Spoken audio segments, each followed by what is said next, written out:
الحمد لله رب العالمين والصلاة والسلام على رسوله الأمين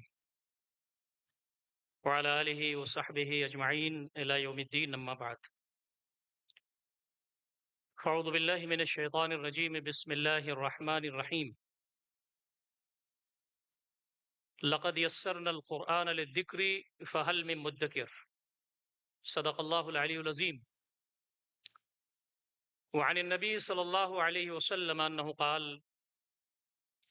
إن الله يرفع بهذا الكتاب أقواما ويدع به آخرين صدق الله العلي العظيم وصدق النبی رسول النبی الکریم۔ برادر محترم پی مجیب الرحمان صاحب، کیرلا امیر جماعت اسلامی ہند، برادرم عبد الحکیم ندوی صاحب، سیکرٹری کیرلا جماعت، محترم مولانا اویس امان ندوی صاحب، سیکرٹری جمعیت علماء ہند کیرلا، محترمہ پی وی رحمہ بی صاحبہ، سیکرٹری جماعت اسلامی ہند کیرلا، بہومانا پٹا سہودرن مارے سہودری مارے یان ایودھیا بابری مسجد یو پی ایلنم ورنو نیانم ننڈگڑم تمل بندمم اسلام کنو۔ السلام علیکم ورحمۃ اللہ وبرکاتہ۔ I have a poor knowledge of Malayalam.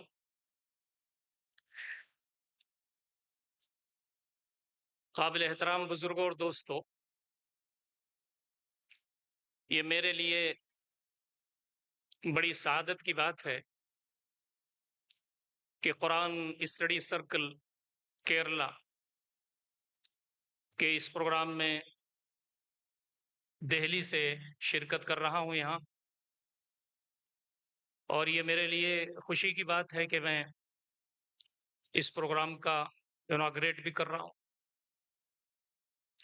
مجھے عبد الحکیم ندوی صاحب نے بتایا کہ قرآن اسٹڈی سینٹر کے پروگرام پورے کیرلا میں بڑے جوش اور خروش کے ساتھ انجام دیے جا رہے ہیں، اور ہماری جو خواتین بہنیں ہیں یہ بڑی جوش کے ساتھ، حوصلے کے ساتھ، ہمت کے ساتھ اس میں شریک ہو رہی ہیں۔ یہ اللہ رب العزت کا کلام ہے، اللہ تعالیٰ کی کتاب ہے، قرآن مجید مسلمانوں کا دستور ہے، زندگی گزارنے کا نظام الاوقات ہے، کمپلیٹ کوڈ آف لائف ہے، سسٹم آف لائف ہے۔ اس کو جتنا پڑھا جائے، جتنا سمجھا جائے، جتنا وقت لگایا جائے کم ہے۔ قرآن مجید کو اس احساس کے ساتھ پڑھنا چاہیے کہ اللہ رب العزت کی بات ہے، اس کا کلام ہے۔ جبریل امین نے نبی اکرم صلی اللہ علیہ وسلم پر ہو بہو وہی الفاظ سنائے اور یاد کرائیں۔ ایسا نہیں ہے کہ جبریل امین نے قرآن مجید کو لا کر کے نبی اکرم صلی اللہ علیہ وسلم کو بتایا ہو اور آپ نے اپنی زبان میں اس کو بیان کر دیا ہو، ایسا نہیں۔ یہ اللہ رب العزت کا کلام ہے، اللہ رب العزت کی بات ہے۔ اسی احساس کے ساتھ اسے ہمیں پڑھنا چاہیے، اور قرآن مجید کو پڑھنے کے سلسلے میں جہاں یہ بات بتائی گئی کہ قرآن مجید کے حروف کو دیکھنا بھی ثواب کا کام ہے، قرآن مجید کو پڑھنا بھی ثواب کا کام ہے۔ نبی اکرم صلی اللہ علیہ وسلم کی ایک لمبی حدیث ہے جس میں آپ نے فرمایا کہ الالف حرف واللام حرف والمیم حرف۔ کوئی اگر الف لام میم پڑھتا ہے تو اس کا مطلب یہ نہیں ہے کہ الف لام میم یہ ایک حرف ہے، یہ 3 حروف ہیں، اور اس کو 30 ثواب ملے گا، 3 گنا ثواب ملے گا۔ اور یہ بات بتائی گئی کہ فقرؤ ما تیسر من القرآن، قرآن مجید میں جو تمہیں آسانی کے ساتھ پڑھنے میں آئے اسے پڑھو۔ فقرؤ ما تیسر من، دوسری جگہ کہا گیا۔ قرآن مجید کو پڑھنا یہ شرف کی بات، اس لیے کہ اللہ رب العزت کا کلام ہے، اللہ رب العزت کی وہ باتیں ہیں جو اس نے ہمیں زندگی گزارنے کے لیے نبی اکرم صلی اللہ علیہ وسلم پر 23 سال کی مدت میں نازل فرمائی ہے۔ قرآن مجید کو صحت کے ساتھ پڑھنا، قرآن مجید کو ایسا پڑھنا کہ بھلا لگے، یہ بھی ضروری ہے۔ آپ اگر انگریزی زبان کو پڑھ رہے ہوں اور پروننسیشن صحیح نہ ہو تو لوگ ہنستے ہیں۔ میں نے ابھی آپ سے ملیالم میں کچھ بات کی ہے، میری زبان ٹوٹی پھوٹی تھی، آپ ہنس رہے ہوں گے۔ اللہ رب العزت کا کلام جب بندے ٹھیک سے نہیں پڑھتے تو اللہ رب العزت کو اچھا نہیں لگتا ہے۔ جب کوئی قرآن مجید پڑھتا ہے تو اللہ رب العزت غور سے سنتا ہے کہ اس کے کلام کو دہرایا جا رہا ہے۔ تو قرآن مجید کو صحیح پڑھا جائے، تصحیح تلاوت کے ساتھ پڑھا جائے، تجوید سیکھ لی جائے تو بہت اچھا ہے۔ ورتل القرآن ترتیلا، قرآن مجید کو ترتیل کے ساتھ پڑھو۔ نبی رحمت صلی اللہ علیہ وسلم قرآن مجید کو ترتیل کے ساتھ پڑھتے تھے، ٹھہر ٹھہر کے پڑھتے تھے۔ قرآن مجید کے بارے میں یہ بات بھی ہم سمجھتے ہیں کہ قرآن مجید صرف تبرک کی کتاب نہیں ہے کہ کسی کا انتقال ہو رہا ہو تو پڑھ دیا جائے، میت کے بعد ایصال ثواب کے لیے پڑھ دیا جائے، پروگرام کو شروع کرنا ہے تو وہاں پڑھ دیا جائے، صرف اس کے لیے نازل نہیں ہوا، بلکہ قرآن مجید سمجھنے کے لیے نازل ہوا ہے۔ لقد یسرنا القرآن للذکر فہل من مدکر، ہم نے قرآن مجید کو آسان کر دیا ہے، یاد دہانی کے لیے ہے کوئی یاد دہانی حاصل کرنے والا؟ تو قرآن مجید کو سمجھنا، افلا یتدبرون القرآن ام علی قلوب اقفالها، کیا یہ قرآن مجید پر غور نہیں کرتے؟ کیا ان کے دلوں پر تالے لگے ہوئے ہیں؟ تو قرآن مجید پر غور کرنا، قرآن مجید کی پنہائیوں میں جانا، اس کے مطالب اور مفہوم کو سمجھنا۔ مجھے یہ جان کر کے بڑی خوشی ہوئی کہ قرآن اسٹڈی سینٹر میں تفسیر کے ساتھ قرآن مجید کو پڑھایا جاتا ہے۔ یہ قرآن مجید کا ایک بڑا مقصد ہے جس کے لیے قرآن مجید نازل ہوا ہے، کہ قرآن مجید کو سمجھا جائے کہ قرآن مجید میں کیا ہے، قرآن مجید کے اندر اللہ رب العزت نے ہمارے لیے کیا بتایا ہے۔ اور اس کے ساتھ ساتھ ہم قرآن مجید پڑھتے اس لیے ہیں، قرآن مجید کو سمجھتے اس لیے ہیں کہ قرآن مجید پر عمل کریں، اپنی زندگیوں کو اس کے مطابق ڈھالیں۔ حضرت عائشہ رضی اللہ تعالیٰ عنہ ہماری ماں کے پاس کچھ صحابہ کرام آئے، انہوں نے کہا کہ اللہ کے نبی صلی اللہ علیہ وسلم کی زندگی، آپ کے اخلاق، آپ کے برتاؤ، آپ کے سلوک کیسے تھے؟ تو آپ نے فرمایا کان خلقہ القرآن، نبی اکرم صلی اللہ علیہ وسلم کے اخلاق و برتاؤ تو قرآن ہی تھے۔ نبی اکرم صلی اللہ علیہ وسلم کی پوری زندگی قرآن مجید کا ایکسپلینیشن ہے۔ قرآن مجید اگر خانہ کعبہ کی چھت پر رکھ دیا جاتا تو لوگ اس کو اٹھاتے اور پڑھتے، لیکن کوئی یہ کہہ سکتا تھا کہ میرے مالک بہت مشکل تھے اس میں احکامات، اس پر چلنا بہت مشکل تھا، عمل کرنا بہت مشکل تھا۔ اللہ رب العزت نے نبی اکرم صلی اللہ علیہ وسلم کو برپا کیا، لقد من اللہ علی المومنین، اللہ رب العزت نے مومنین پر احسان کیا کہ قرآن مجید آپ پر نازل کیا اور آپ کو اللہ رب العزت نے حکم دیا کہ آپ اس پر عمل کر کے دکھا دیں۔ لقد کان لکم فی رسول اللہ اسوۃ حسنہ، آپ کی زندگی میں تمہارے لیے بہترین نمونہ ہے۔ تو نبی اکرم صلی اللہ علیہ وسلم نے جیسے زندگی گزارا، کتاب کی روشنی میں، قرآن کی روشنی میں، ہماری زندگیاں بھی اس کے روشنی میں گزریں۔ یہ مطلوب ہے، یہ بات بتائی گئی ہے کہ ہم کو قرآن مجید کی روشنی میں اپنی زندگی کو گزارنا ہے۔ حضرت عمر رضی اللہ تعالیٰ عنہ اس حدیث کے راوی ہیں کہ نبی اکرم صلی اللہ علیہ وسلم نے فرمایا ان اللہ یرفع بہذا الکتاب اقواما ویدعو به آخرین، اللہ رب العزت اس قرآن مجید کے ذریعے قوموں کو اوپر اٹھاتا ہے، اور قومیں جب اس قرآن مجید پر عمل کرنا چھوڑ دیتی ہیں تو انہیں نیچے گرا دیتا ہے، راد درگاہ کر دیتا ہے۔ تو اصلاً قرآن مجید کا پڑھنا، قرآن مجید سے جڑنے کا مطلب یہ ہے کہ قرآن مجید کو سمجھا جائے اور اپنی زندگی میں اسے نافذ کیا جائے۔ یہ قرآن مجید عمل کرنے کے لیے آیا ہے، زندگیوں کو سنوارنے کے لیے آیا ہے، زندگی کے گھٹا ٹوپ اندھیرے میں روشنی کی کرن ہے وہ۔ ہم کو آج کے ہندوستان میں جو مودی اور یوگی کا ہندوستان بنتا جا رہا ہے، جو اس وقت RSS کا ہندوستان بنتا جا رہا ہے، جہاں اس وقت مذہب کے نام پر نفرت ہے، قرآن مجید حوصلہ دیتا ہے، قرآن مجید جمنا سکھاتا ہے، قرآن مجید اپنے دین سے جڑنا سکھاتا ہے، قرآن مجید اس گھٹا ٹوپ اندھیرے میں راستہ نکالنا سکھاتا ہے۔ تو قرآن مجید پر صحابہ کرام نے عمل کیا، مارے جاتے تھے، پیٹے جاتے تھے، مکہ گلیوں میں گھسیٹے جا رہے تھے،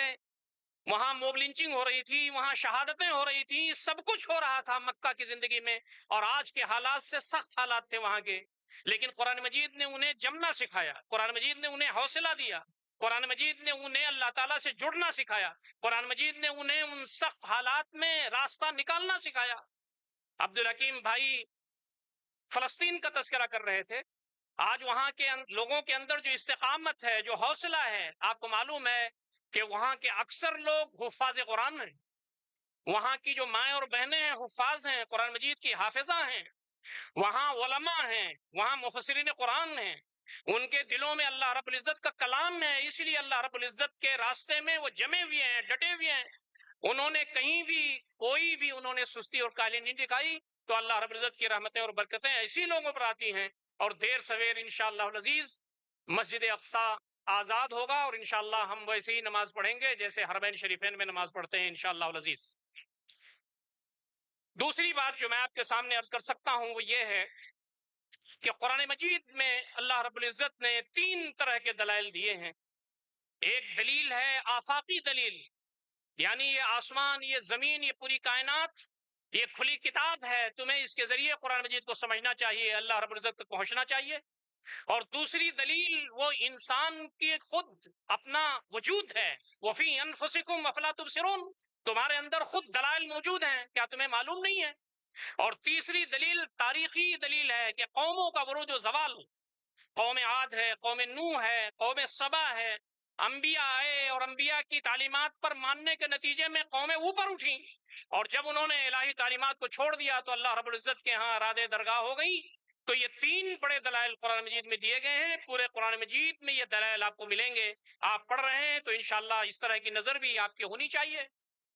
قرآن مجید میں 3 مضمون بہت تفصیل کے ساتھ کھول کھول کر کے اللہ رب العزت نے بیان فرمایا ہے۔ ایک توحید ہے، دوسرا رسالت، اور تیسرا آخرت۔ توحید کا مطلب یہ ہے کہ پوری کائنات اللہ رب العزت کی ہے، وداؤٹ اینی کارپوریشن، اللہ رب العزت نے پوری کائنات کو پیدا کیا، تو اے لوگو تم صرف اس کی عبادت کرو۔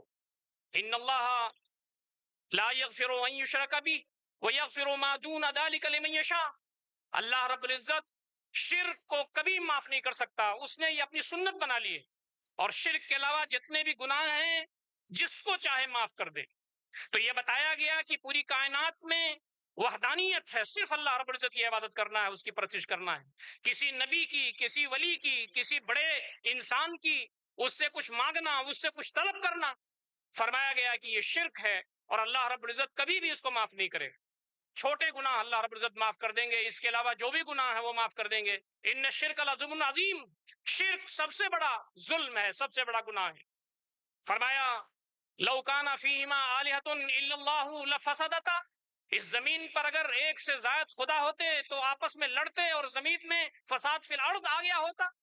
تو اللہ رب العزت اس کائنات کو دیکھ رہا ہے، زمین و آسمان کو چلا رہا ہے۔ یہ وحدانیت کا جو چیپٹر ہے، مضمون ہے، یہ پورے قرآن مجید میں آپ کو جگہ جگہ ملے گا۔ دوسرا جو چیپٹر ہے وہ ہے رسالت کا۔ اللہ رب العزت بندوں کے سامنے بنفس نفیس اپنا پیغام پہنچانے کے لیے نہیں آ جاتا، اللہ رب العزت انبیاء کو بھیجتا ہے، اپنے برگزیدہ بندوں کو منتخب کرتا ہے، ان کو وحی کرتا ہے، وہ بندوں کے درمیان اللہ تعالیٰ کا پیغام پہنچاتے ہیں۔ ہم نے آدم علیہ السلام سے لے کر کے نبی اکرم صلی اللہ علیہ وسلم تک ایک لامتناہی سلسلہ انبیاء کا اس زمین پر بھیجا ہے، اللہ رب العزت نے جگہ جگہ یہ بات فرمائی ہے، تو ان پر ایمان لانا ضروری ہے، اس لیے کہ وہی ہیں جو پیغام ہم تک انہوں نے پہنچایا ہے۔ یہ قرآن مجید جو ہم پڑھ رہے ہیں، نبی اکرم صلی اللہ علیہ وسلم نے ہم کو دیا تو ہم نے لیا، اگر نبی اکرم صلی اللہ علیہ وسلم قرآن مجید ہمیں نہ دیتے تو ہم کو کیسے ملتا قرآن مجید؟ تو نبی پر ایمان لانا ضروری ہے اور نبی پر یقین کرنا ضروری ہے۔ یہ رسالت کا جو سبجیکٹ ہے یہ قرآن مجید میں جگہ جگہ پایا جاتا ہے۔ آخرت کا جو سبجیکٹ ہے وہ عظیم الشان ہے، سینس آف ریسپانسبلٹی، کہ یہ دنیا ہمیشہ ایسی نہیں رہ جائے گی، مرنے کے بعد تمہیں اپنے رب کے سامنے حاضر ہونا ہے، تمہارا ایک ایک حرف اور ایک ایک حرکت و عمل ریکارڈ ہو رہی ہے، اور اللہ رب العزت کے سامنے تمہیں پیش ہونا ہے اور اپنے کاموں کا حساب دینا ہے۔ فمن زحزح عن النار وادخل الجنة فقد فاز وما الحیاۃ الدنیا الا متاع الغرور، جہنم سے جو بچا لیا گیا، جنت میں جو داخل کر دیا گیا وہ کامیاب ہو گیا۔ دنیا کی جو زندگی ہے یہ دھوکے کا سامان ہے۔ وَأَمَّا مَنْ خَافَ مَقَامَ رَبِّهِ وَنَهَى النَّفْسَ عَنِ الْهَوَىٰ فَإِنَّ الْجَنَّةَ هِيَ الْمَأْوَىٰ، اللہ رب العزت کے سامنے کھڑے ہونے سے جو ڈرا اور اللہ رب العزت کے سامنے کھڑے ہونے سے پریشان ہوا اور خواہشات نفس کی پیروی سے رک گیا، جنت اس کا ٹھکانہ ہے۔ تو فرمایا کہ تمہارا جو میزان عمل ہے وہ تولا جائے گا اللہ رب العزت کے یہاں، فَأَمَّا مَنْ ثَقُلَتْ مَوَازِينُهُ فَهُوَ فِي عِيشَةٍ رَاضِيَةٍ وَأَمَّا مَنْ خَفَّتْ مَوَازِينُهُ فَأُمُّهُ هَاوِيَةٌ وَمَا أَدْرَاكَ مَا هِيَهْ نَارٌ حَامِيَةٌ۔ جس کے اعمال کا پڑا جھک جائے گا وہ خوشکن زندگی میں ہوگا، جس کے اعمال کا پڑا ہلکا ہو جائے گا تمہیں کیا پتا کہ وہ کھائی میں جائے گا، وہ جہنم کی آگ ہے۔ تو یہ جو بات بتائی گئی ہے یہ غیر معمولی ہے۔ آج ہماری زندگی میں انسان جو کچھ بھی کر رہا ہے اسے حساب و کتاب دینا ہے۔ مودی کو بھی کٹہرے میں کھڑا ہونا ہوگا، یوگی کو بھی، ظالموں کو بھی، مظلوم بھی اللہ تعالیٰ کے درگاہ میں ہوں گے اور ان سے پوچھا جائے گا کہ تم کو عقل دی گئی تھی، سوچ و سمجھ دیا گیا تھا، اپرچونٹیز دی گئی تھیں، کوالٹیز اور صلاحیتیں دی گئی تھیں، تم کو وقت دیا گیا تھا، ماحول دیا گیا تھا، تم نے میری جو یاد دہانی تھی اور میں تم کو دیکھ رہا ہوں اس جذبے کے ساتھ تم نے زندگی گزاری کی نہیں گزاری، تو اللہ رب العزت کے ہاں بڑے بڑے پچھاڑ دیے جائیں گے۔ اللہ رب العزت کے ہاں سے کوئی بچ نہیں سکتا۔ آج جو ظالم دنراتے پھر رہے ہیں، چاہے وہ اسرائیل ہو، چاہے وہ امریکہ ہو، چاہے ان کے ہواری مواری ہوں، چاہے یورپ کے کنٹریز ہوں جن کی مدد کر رہے ہیں، یہ سارے لوگ اللہ رب العزت کی دربار میں موجود ہوں گے، سر جھکائے موجود ہوں گے، اور اللہ رب العزت کی طرف سے ارشاد ہوگا لمن الملک اليوم، آج بادشاہت کسی ہے، للہ الواحد القہار۔ پورے منظر اور پورے ماحول سے یہ آواز آئے گی کہ وحدہ لا شریک کی یہ بادشاہت ہے۔ بادشاہت تو اس کی آج بھی ہے، لیکن آج انسانوں کو یہ موقع ملا ہوا ہے کہ وہ اپنی مرضی کے مطابق زندگی گزار سکتے ہیں۔ ہم نے انبیاء کے ذریعے دونوں راستے دکھا دیے ہیں، اما کافروں اما شکورا، لیکن وہ دن ہے بدلے کا جب تم مر کر کے اپنے رب کے سامنے حاضر ہوگے اور تمہاری ساری چیزوں کے بارے میں حساب و کتاب تم سے لیا جائے گا۔ تو یہ موٹی باتیں جو میں نے آپ کے سامنے عرض کی ہیں، اس کو ہم کو سمجھنا چاہیے قرآن مجید میں، اور بھی آپ سمجھ بھی رہے ہوں گے، لیکن مزید ان سارے پہلوؤں کو سامنے رکھ کر کے ہمیں آگے بڑھنے کی ضرورت ہے۔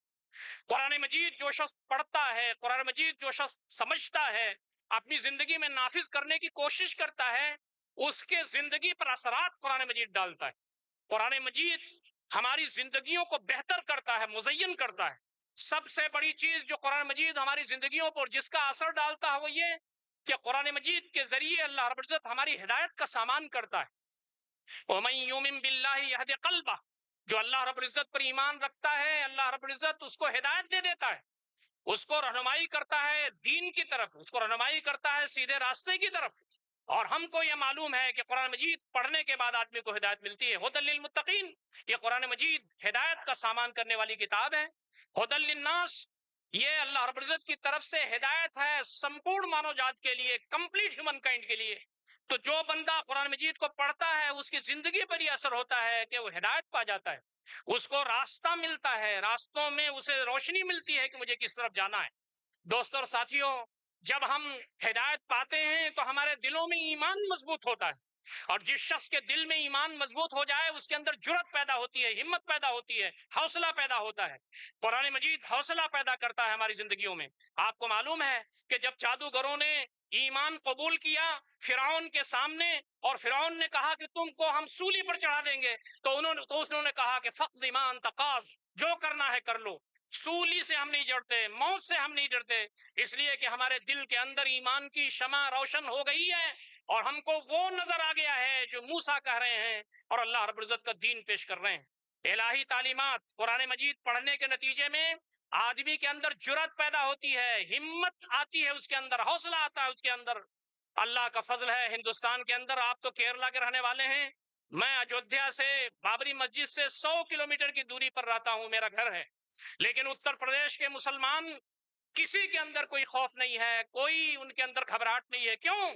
اس لیے کہ وہ اللہ پر ایمان رکھتے ہیں، قرآن مجید پڑھتے ہیں، اس پر چلنے کی کوشش کرتے ہیں۔ یہ اللہ تعالیٰ پر ایمان کی برکت ہے، یہ قرآن مجید سمجھنے کی برکت ہے، یہ قرآن مجید پر عمل کرنے کی برکت ہے کہ پورے امت مسلمہ ہندوستان کی حالات کتنے بھی سخت نظر آ رہے ہیں، وہ جھکی نہیں ہے، وہ دبی نہیں ہے، وہ حوصلہ نہیں ہارے ہوئی ہے، وہ ڈٹے ہوئی ہے، چاہے رکشہ پولر کیوں نہ ہو، چاہے وہ عام ریڑھی لگانے والا آدمی کیوں نہ ہو، چاہے وہ ہینڈ ٹو ماؤتھ والا انسان کیوں نہ ہو، پاورٹی لائن سے زندگی گزارنے والا آدمی کیوں نہ ہو، سب حوصلے میں اس لیے ہیں کہ ان کا رب انہیں دیکھ رہا ہے، وہ ہے جو سہارا کرتا ہے، وہ ہے جو روزی دیتا ہے، وہ جو ہے راستے پیدا کرتا ہے۔ آزمائشیں جب آتی ہیں تو آزمائشوں کے بعد آسانیاں ہیں، ان مع العسر یسرا، آسانی ہے محنت کے بعد، پریشانی کے بعد، سختی کے بعد۔ آزمائشیں جب آتی ہیں تو اس کے بعد سفید صبح نمودار ہونے والا ہے۔ پورے دنیا میں اللہ رب العزت کا دین پڑھا جا رہا ہے، پورے دنیا میں قرآن مجید پڑھا جا رہا ہے،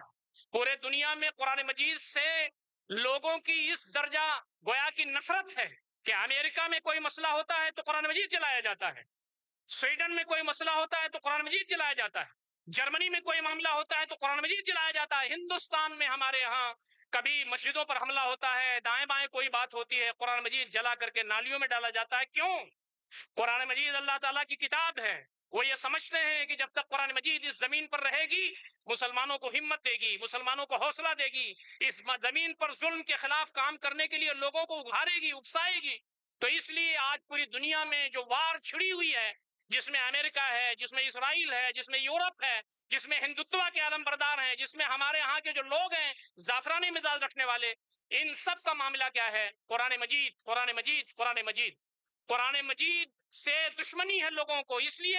یہ قرآن مجید سینوں میں نور بھرتا ہے، زندگیوں کو آباد کرتا ہے۔ اور دوسری جو لڑائی چل رہی ہے پوری دنیا میں وہ پرافٹ محمد صلی اللہ علیہ وسلم ہے۔ آپ مطالعہ کر لیں قرآن مجید اور پرافٹ محمد صلی اللہ علیہ وسلم کی جو زندگی ہے، یہ دو نقطے ایسے ہیں کہ جس پر آج پوری دنیا میں ہنگامہ بپا ہے، لوگ دشمن ہو رہے ہیں، اس لیے کہ جتنے بھی عزم ہیں، جتنے بھی مذہب ہیں، سب بانج ہو چکے ہیں، ان کے پاس کچھ بھی نہیں ہے۔ دین اسلام اپنی حقیقی صورتحال میں موجود ہے قرآن مجید کے اندر، وہ بتاتا ہے کہ حق کیا ہے، وہ بتاتا ہے کہ ناحق کیا ہے، اس لیے دشمنیاں عام ہو رہی ہیں۔ مسلمان اپنے دین پر نہ صحیح، لیکن قرآن مجید موجود ہے، اور قرآن مجید کی تشریح کرنے والے نبی اکرم صلی اللہ علیہ وسلم کی ذات گرامی موجود ہے، اس لیے پوری دنیا میں آج اسٹرگل چل رہا ہے۔ دوستوں اور ساتھیوں، ماں اور بہنوں، قرآن مجید دلوں کے اندر محبت پیدا کرتا ہے اللہ تعالیٰ کی اور نبی اکرم صلی اللہ علیہ وسلم کی۔ آپ دیکھیں والذین آمنوا اشد حبا للہ، جو لوگ اللہ رب العزت پر ایمان لاتے ہیں وہ سب سے زیادہ اللہ تعالیٰ سے محبت کرتے ہیں، اپنی بیوی، اپنے بچے، اپنے مال، اپنے اسباب، اپنا کریئر، اپنی جائیداد، یہاں تک کہ اپنی جان سے بھی زیادہ اللہ رب العزت سے محبت کرتے ہیں، ٹوٹ کر کے محبت کرتے ہیں۔ یہ آج ہمارے لوگ جو اللہ کے راستے میں شہادت دے رہے ہیں، پورا پورا گھر جو اللہ تعالیٰ کے راستے میں شہید ہو جا رہا ہے فلسطین کے اندر، ان کے اندر جو جذبہ ہے وہ کون سا جذبہ ہے؟ وہ اللہ تعالیٰ کی محبت کا جذبہ ہے۔ قرآن مجید اللہ تعالیٰ کی محبت کرنا سکھاتا ہے۔ پوری کائنات کا جو خالق ہے، تمہارا خالق ہے، تمہاری زندگیوں کو جو مزین کرتا ہے، تمہارے دلوں میں جو نور بھرتا ہے، وحدہ لا شریک سے تم ٹوٹ کر کے محبت کرو۔ والذین آمنوا اشد حبا للہ، جو اللہ رب العزت پہ ایمان رکھتے ہیں وہ سب سے زیادہ اللہ سے محبت کرتے ہیں، یہ قرآن بتاتا ہے۔ تو ہماری زندگیوں میں یہ بات آنی چاہیے کہ ہم اللہ تعالیٰ سے محبت کریں۔ نبی اکرم صلی اللہ علیہ وسلم سے محبت کا تذکرہ صحیح حدیث میں ہے، لا یؤمن احدکم حتی اکون احب الیہ من والدہ وولدہ والناس اجمعین، رواہ البخاری۔ تم میں سے کوئی مومن نہیں ہو سکتا یہاں تک کہ میں اس کے نزدیک، اس کے اولاد، اس کے والدین، سارے انسانوں سے زیادہ محبوب نہ ہو جاؤں، یہ نبی اکرم صلی اللہ علیہ وسلم نے فرمایا اپنے بارے میں۔ تو اللہ رب العزت سے محبت بلا کی، اور اس کے بعد نبی اکرم صلی اللہ علیہ وسلم سے محبت اپنی جان سے بھی زیادہ۔ آدمی اگر اللہ تعالیٰ سے محبت اور نبی اکرم صلی اللہ علیہ وسلم نہیں کرے گا تو دین کے راستے میں قربانی نہیں دے سکتا، اللہ تعالیٰ کو خوش کرنے کے راستے میں قربانی نہیں دے سکتا۔ وقت کی قربانی ہے، مال کی قربانی ہے، صلاحیتوں کی قربانی ہے، جان کی قربانی تو سب سے آخر میں آتی ہے۔ جان کی قربانی بھی دے کر کے اللہ رب العزت کو آدمی خوش کر لے، یہ بڑی بات ہے۔ یہ قرآن مجید زندگیوں پر اثر ڈالتا ہے کہ ان کے اندر محبت پیدا ہو، اللہ تعالیٰ سے محبت پیدا ہو، نبی اکرم صلی اللہ علیہ وسلم سے محبت پیدا ہو۔ قرآن مجید کا ایک اثر ہماری زندگیوں میں یہ بھی ہے کہ اللہ رب العزت کی یاد سے ہمارے دل و دماغ معطر ہو جاتے ہیں۔ یاد رکھیے، آدمی جس سے محبت کرتا ہے اس کو کثرت سے یاد کرتا ہے۔ آپ اپنی بیوی سے محبت کرتے ہیں تو بیوی کو یاد کرتے ہیں، بیوی اپنے شوہر سے محبت کرتی ہے تو اس کو یاد کرتی ہے، بچے سے محبت ہوتی ہے تو بچہ یاد رہتا ہے، بزنس سے محبت ہوتی ہے تو بزنس ہمیشہ اس سے محبت رہتی ہے اسے اور اس کو یاد رکھتا ہے۔ وہ فرمایا گیا کہ اگر تمہاری محبت اللہ تعالیٰ سے ہے اور نبی اکرم صلی اللہ علیہ وسلم سے ہے تو مجھے یاد کرو، یا الذین آمنوا اذکروا اللہ کثیرا، اے لوگوں جو ایمان لائے ہو اللہ رب العزت کا ذکر کثرت سے تم کرو۔ اور یہ بھی فرمایا گیا ہے کہ اذکرونی اذکرکم، تم مجھے یاد کرو تو میں تمہیں یاد کروں گا۔ ہمیشہ بندے کو یاد رکھنا چاہیے کہ اللہ رب العزت اس کے پاس ہے اور ہمیشہ اس کی مدد کے لیے تیار ہے۔ تو قرآن مجید پڑھنے سے آدمی کے اوپر یہ اثر پڑتا ہے کہ وہ اللہ تعالیٰ کو یاد کرتا ہے اور اللہ تعالیٰ اس کو یاد کرتا ہے۔ حضرت عبداللہ بن عباس کی بہت مشہور حدیث ہے جس میں وہ کہتے ہیں کنت خلف النبی صلی اللہ علیہ وسلم، میں نبی اکرم صلی اللہ علیہ وسلم کے پیچھے سواری پر بیٹھا ہوا تھا،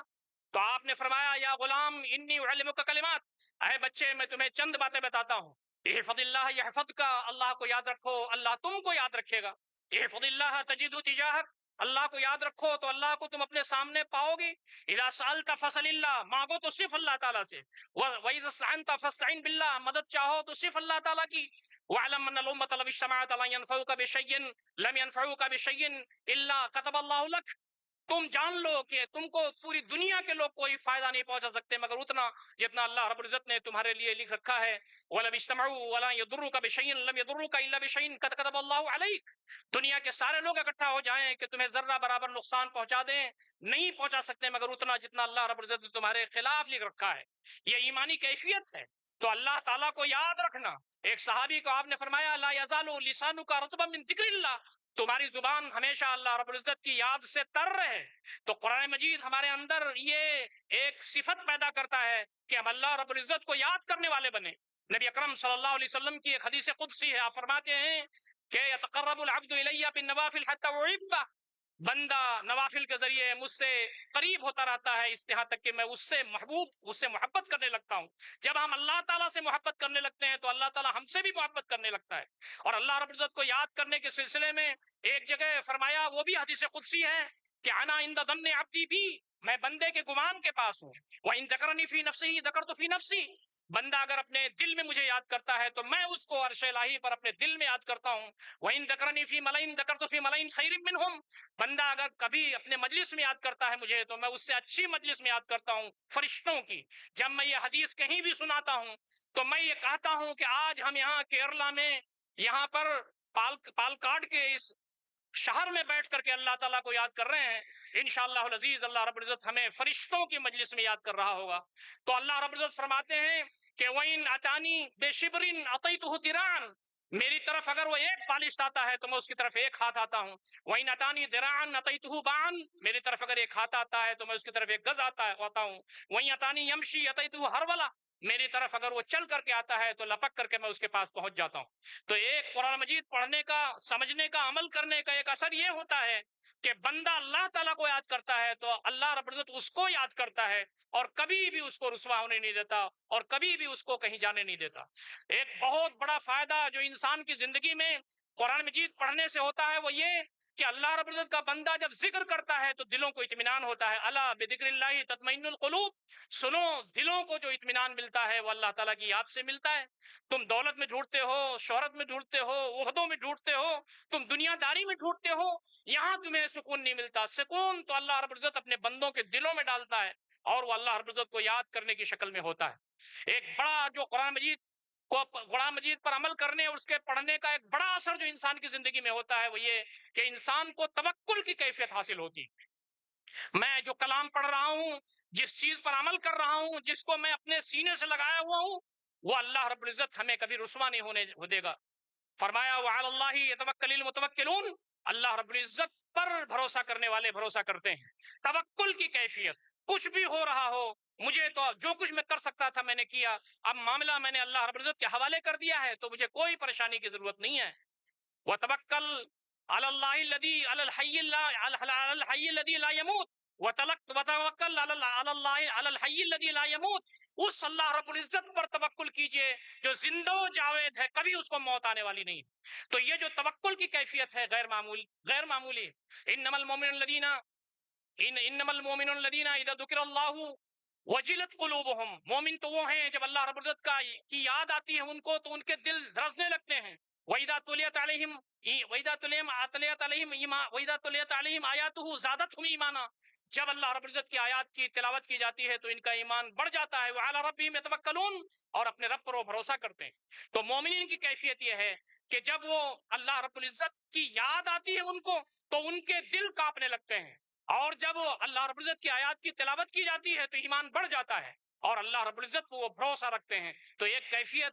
جو ہمارے پاس ہونی چاہیے، ہمارے دلوں میں ہونی چاہیے، وہ توکل کی کیفیت ہونی چاہیے قرآن پڑھنے کے نتیجے میں، کہ اللہ رب العزت پر بھروسے کی کیفیت ہمارے پاس ہو۔ ایک بہت بڑی صفت جو بتائی ہے قرآن مجید میں، وہ صبر کی کیفیت ہے۔ وَاصْبِرْ كَمَا صَبَرَ أُولُو الْعَزْمِ مِنَ الرُّسُلِ، اللہ کے نبی صلی اللہ علیہ وسلم کو کہا گیا کہ صبر کیجئے جیسے آپ سے پہلے جو اولو العزم جو پیغمبر گزرے ہیں انہوں نے صبر کیا۔ ان اللہ مع الصابرین، اللہ رب العزت صبر کرنے والوں کے ساتھ ہے۔ اور یہ جو صبر ہے وہ یہ ہے کہ اپنے موقع پر ڈٹے رہنا۔ ہندوستان کے اندر لوگ اگر نماز پڑھنے کے بارے میں پریشانی ہے ان کو، مساجد کے بارے میں ان کو پریشانی ہے، دین کے شاعر کے بارے میں پریشانی ہے، رسول اللہ کے بارے میں پریشانی ہے، تو ہم یہ بتا دیں کہ اللہ رب العزت پر ہمارا جو ایمان ہے وہ گردن کو کٹانا تو بتاتا ہے، گردن جھکانا نہیں سکھاتا۔ یہ عظیم الشان بات قرآن مجید سے ہم کو ملتی ہے۔ ہمارے جو اسلاف گزرے ہیں، صحابہ کرام اور جو اولو العزم لوگ گزرے ہیں، انہوں نے اپنی زندگیوں میں قرآن مجید کو ایسا روا دوا کیا کہ وہ جمے رہے، اپنے موقع پر ڈٹے رہے